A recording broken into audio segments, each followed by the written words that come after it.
ఇటీవల అందరూ కూడా గొడ్డలి పార్టీ అంటున్నాం. నేను కూడా అంటున్నా, నేను ఎప్పుడు కూడా విమర్శించను. కానీ ఒక పార్టీ విధ్వంసాన్ని నమ్ముకొని, నేరాలు ఘోరాలు చేయడం నమ్ముకొని అనునిత్యం అదే చేస్తే అది చాలా డేంజర్ కూడా. నేను కూడా గట్టిగా మాట్లాడదాం అనుకుంటున్నాను. ప్రజలు నీతి నిజాయితీగా ఉంటే తప్పుడు రాజకీయాలు చేసే వ్యక్తులు తప్పులు చేయకుండా ఉండే పరిస్థితి వస్తుంది. అందుకే ఎన్నికల్లో డబ్బుల ప్రభావం లేకుండా చేయవలసిన బాధ్యత మీ అందరి పైన ఉంది. అది చేస్తామన్న రోజునే ఈ రాష్ట్రం స్వర్ణాంధ్రప్రదేశ్ అవుతుందని మరొక్కసారి విజ్ఞప్తి చేస్తున్నా. ఇంకొక పక్క అరాచకాలు పోవాలి. ఈరోజు మీరు ఒకసారి చూడండి, 5 సంవత్సరాలు ఈ రాష్ట్రంలో, ఆ పార్టీ పేరు నేను చెప్పను కానీ ఇటీవల అందరూ కూడా గొడ్డలి పార్టీ అంటున్నాం. నేను కూడా అంటున్నా, నేను ఎప్పుడు కూడా విమర్శించను. కానీ ఒక పార్టీ విధ్వంసాన్ని నమ్ముకొని, నేరాలు ఘోరాలు చేయడం నమ్ముకొని అనునిత్యం అదే చేస్తే అది చాలా డేంజర్ కూడా. 1924 నకిలీ మద్యం 30,000 మంది చనిపోయారు. కొన్ని లక్షల మంది అనారోగ్యం పాలైపోయారు. ఇష్టానుసారంగా కలుషితమైన మద్యంతో రాష్ట్రాన్ని సర్వనాశనం చేసి వీళ్ళు స్వార్థంతో ముందుకు పోయే పరిస్థితి వచ్చింది. మన భూమి ఇష్టానుసారంగా ల్యాండ్ టైటిలింగ్ యాక్ట్ తీసుకొచ్చి మన భూములన్నీ 22A కింద పెట్టారు. భూ కబ్జాలు చేశారు. ఈ సమస్య పరిష్కారం చేయడానికి నాకు 3 సంవత్సరాలు అవుతా ఉంది. ప్రతి నెల 9వ తారీఖున మీ భూమి మీ హక్కు కింద రెవెన్యూ యంత్రాంగాన్ని, జిల్లా యంత్రాంగాన్ని సమాయత్తం చేశాను. ఇప్పటికి సగం అయింది, ఇంకా సగం కావాలి. మార్చి లోపల పూర్తి చేయాలని టార్గెట్ పెట్టుకున్నాను. ఆ తర్వాత మీరు చూస్తే మీకు ఇచ్చే పట్టాదారు పాస్ పుస్తకం పగడ్బందీగా సర్వే చేసి బ్లాక్ చైన్ టెక్నాలజీ పెట్టి QR కోడ్ పెట్టి ఎవ్వరు ట్యాంపర్ చేయకుండా మీ భూమి మీ పేరుతో ఉంటుంది. అది మీ హక్కుగా శాశ్వతంగా చేస్తామని మీ అందరికీ తెలియజేస్తున్నా. ఒక దుర్మార్గాన్ని సరిచేయడానికి 3 సంవత్సరాలు. మీరు ఆ విషయం గుర్తుపెట్టుకోవాలి. రెండోది, హిందూ దేవాలయాల్ని మొత్తం భక్తుల యొక్క మనోభావాలు దెబ్బతీసే విధంగా చేశారు. చాలా దుర్మార్గంగా ప్రవర్తించారు. నేను అడుగుతున్నా, ఈరోజు మళ్ళా పవిత్రత తీసుకొచ్చాం. ఒకప్పుడు వెంకటేశ్వర స్వామి దేవాలయంలో కల్తీ నెయ్యితో లడ్డు ప్రసాదాలు చేసే పరిస్థితి నుంచి ఈరోజు స్వచ్ఛమైన నెయ్యే కాకుండా పవిత్రమైన భావంతో వెంకటేశ్వర స్వామికి సేవలు అందిస్తున్నాం. అన్ని దేవాలయాల్లో ఈ పనికి శ్రీకారం చుట్టాం. నేను ఒకటే మీ అందరికీ విజ్ఞప్తి చేస్తున్నా, ఎవరైనా దేవాలయాల దృష్టి దగ్గరకు వస్తే కబద్దార్ జాగ్రత్తగా ఉండండి, ఎవరిని వదిలిపెట్టవని మరొక్కసారి హెచ్చరిస్తున్నా. ఇవన్నీ చేసిన తర్వాత ఈ పిల్లల్ని మీరు చూశారు. మొన్నే డిఎస్సి పెట్టాం, మెగా డిఎస్సి పెట్టాను. పిల్లలు బాగా చదువుకున్నారు. 350 పిటిషన్లు వేశారు. కోర్టుకి వెళ్ళారు. ఉద్యోగాలు వస్తే నాకు పేరు వస్తుంది, ప్రభుత్వానికి పేరు వస్తుంది, పిల్లలు బాగా చదువుకుంటారు. అడ్డుపడాలని అడ్డుపడ్డారు. 350 రిట్ పిటిషన్ అన్ని డిస్పోజ్ చేసి అందరికీ ఉద్యోగాలు ఇచ్చాం. 1 సంవత్సరం తర్వాత వచ్చి ఆరోపణలు చేసే పరిస్థితికి వచ్చారు. ఇంతవరకు మీరు చూస్తే 80% టీచర్లంతా నేను నియమించిన డిఎస్ఎల్ నుంచే వచ్చారు. ఏ స్కూల్ అన్నా మీరు టెస్ట్ చేసుకోవచ్చు, 80% వాళ్ళే. డిఎస్సి అంటే తెలుగుదేశం, నాట్ ఓన్లీ అదే కాకుండా అధ్యాపకులకు గౌరవం పెంచాం. ఒకప్పుడు రాజకీయ నాయకుల దగ్గరికి పోయి ట్రాన్స్ఫర్లకు పోతే చదువు చెప్పే గురువులు రాజకీయ నాయకుల దగ్గరికి పోవాల్సిన అవసరం లేదని కౌన్సిలింగ్ విధానం తీసుకొచ్చి వారి యొక్క మెరిట్ పైనే వారికి పోస్టింగ్స్ ఇచ్చాం. అలాంటి పగడ్బందీగా చాలా చేశాం. ఇప్పుడు దాన్ని పవిత్రత దెబ్బతీయడానికి, అధ్యాపకులను అగౌరవపరచడానికి వాళ్ళేదో తప్పు చేశారు, లేకపోతే మ్యానిపులేషన్ చేశారనే పరిస్థితికి వచ్చారు.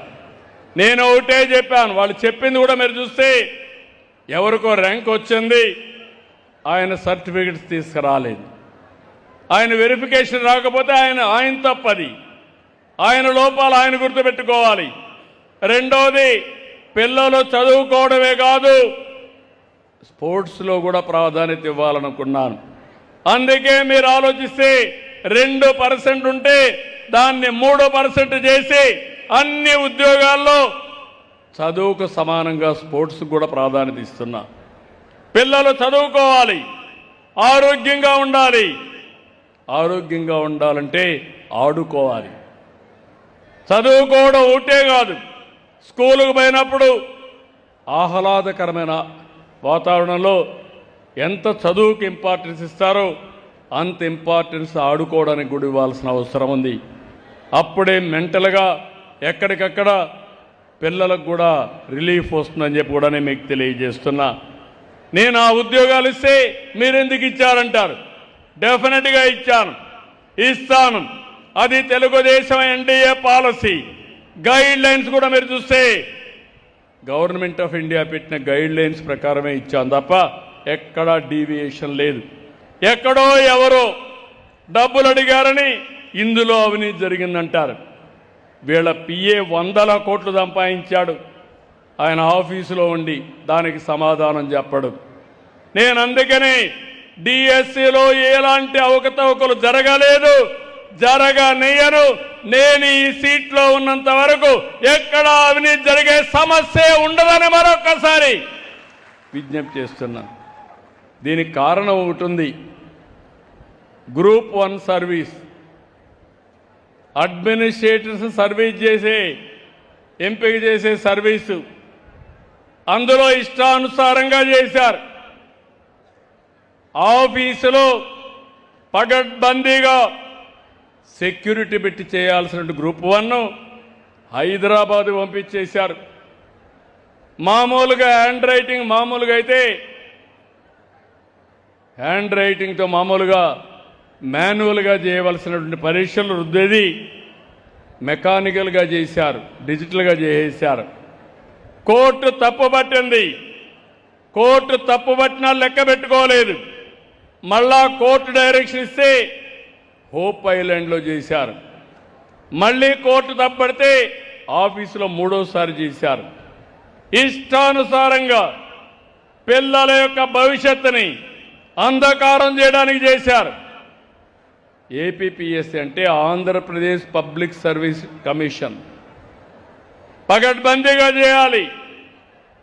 అందులో కూడా చేసిన వాళ్ళు వాల్యుయేషన్ చూస్తే మామూలు టీచర్లు కూడా లేరు.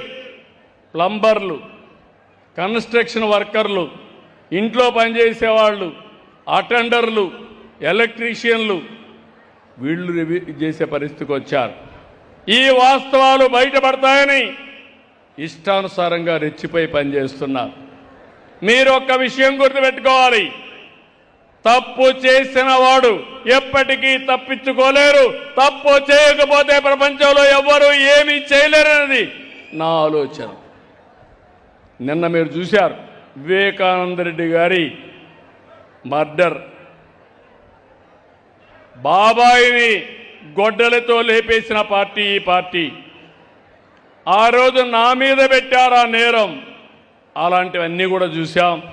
అందుకే నేను మిమ్మల్ని అందరినీ కోరేది, ఈరోజు మీరు గుర్తుపెట్టుకోవాల్సిన అవసరం ఉంది.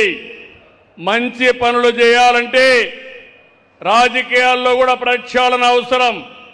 ఈరోజు నేను గర్వపడుతున్నా, ఇక్కడికి వచ్చాను. ఈరోజు ఒక మంచి కార్యక్రమాన్ని చేసి వచ్చాను. వేలిగొండ, మార్కాపురం జిల్లా 30 ఏళ్లకు మునుపు నేనే ఫౌండేషన్ వేసి ఈ కరువు సమయంలో ఈ నెల 31వ తారీఖున వారికి నీళ్ళిచ్చే కార్యక్రమానికి శ్రీకారం చుడుతున్నాను.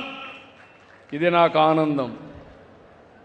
ఈరోజు 250 కోట్ల రూపాయలు R&R ప్యాకేజీ ఇచ్చాను. ఈ ప్రభుత్వం వచ్చిన 2300 కోట్ల రూపాయలు ఖర్చు పెట్టాం. ఫేజ్ 1 పూర్తి చేశాం.